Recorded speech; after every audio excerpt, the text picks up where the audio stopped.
cannot finish this afternoon, I will to be processed in a Muslim way. So they can only get us some vegetarian. So right now we go to a vegetarian restaurant to 5 minutes later. I think this afternoon we got a class of LTE Air Interface. As Professor Tharek said this morning, this class is very cover the large material. So you will separate this class into two parts. One part will be delivery this afternoon, and another part will deliver tomorrow morning. Tomorrow morning will also cover the MIMO topic.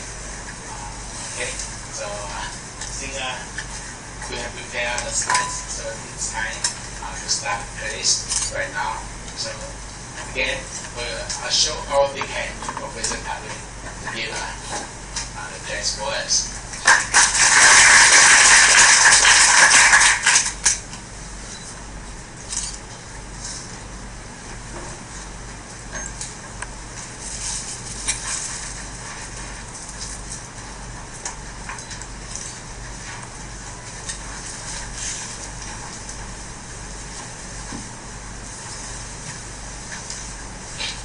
Thank you, Professor Young, for the introduction.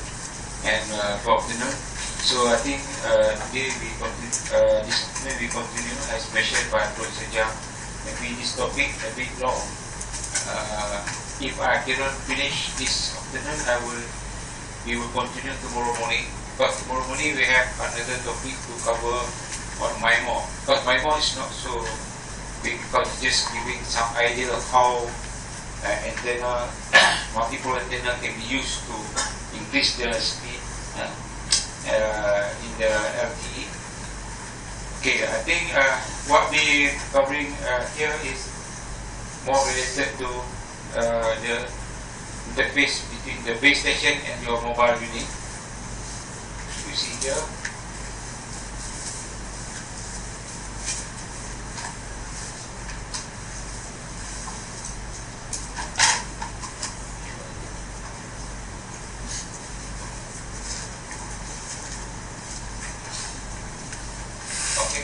So I think the interface will be more concerns about multiple access. One of the things that you see yesterday, one of the multiple access use are OFDM, and OFDM is very important or useful for LTE.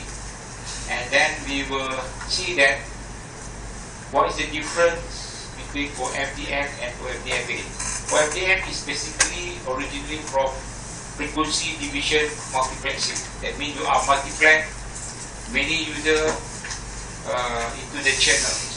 I mean the different sub-carrier represented by different users. But when using the multi-carrier means you are having one user but sent from serial to parallel. And if you're looking into OF orthogonal means you can have every sub-carrier orthogonal to each other, then that you can have more spectral efficiency. You save bandwidth. And when you're talking about FDMA is the way that you access, similar to FDMA and so on. And in OFDM basically is more related to resource block, because you can assign the user to a, I think you will see later the minimum resource block can be assigned to the user only 2. There's some reason because of that, because they have to be backward compatible into the 3G. So one resource block is not in the what you call subframe. You need to have 2 slots. 2 slots means you need to have 2 resource blocks. So minimum that you can assign to user is 2 resource blocks. Okay, so we will see what are those resource blocks made of. And remember, we have 20 megahertz. 30 megahertz can provide up to 100 resource blocks. 1.4 megahertz bandwidth in LTE can provide maybe up to 6 resource blocks. Okay, so then we will look into that, how that resource block been assigned or how they are divided into different sub-carrier and different principle. Okay. In the OFDM, there are some issues that need to overcome. First is inter-symbol interference. Because when you transmit, there will be some overlapping because of the delay. And to overcome those things, that's why in OFDM they use narrow band. They combine from the high data rate, then they divide into small sub-carrier. One of the things is to make sure that this can be overcome, and then they add further for cyclic proofing. They cut time in between to further reduce the effect of inter-symbol interference. And since you have sub-carrier has to be orthogonal. Since they are orthogonal, they are overlapping, and they are orthogonal, so they don't interfere with each other. But if the drifting or the something happen like Doppler shift that we have here, and so on, that can change the orthogonality of the subcarrier, that might have interference. So that is another things they have here: intercarrier interference and also the Doppler shift. Okay, we will see that OFDM will use only for downlink. As I mentioned to you, the problem is the PAPR, because OFDM means you are adding a lot of multi-carrier. Within 1 MHz to 5 MHz, you might have up to more than 100 sub-carrier. So when you combine together at the receiver, it might be some peak, there will be some add consecutively. So that's what we call peak to average power ratio. This might have some issues on the mobile. So that's why in uplink, to overcome this, they use single carrier FDMA. Okay, so this is why in OFDM, in WiMAX, both uplink, downlink are OFDMA. But I think LTE learned from WiMAX, they improve further.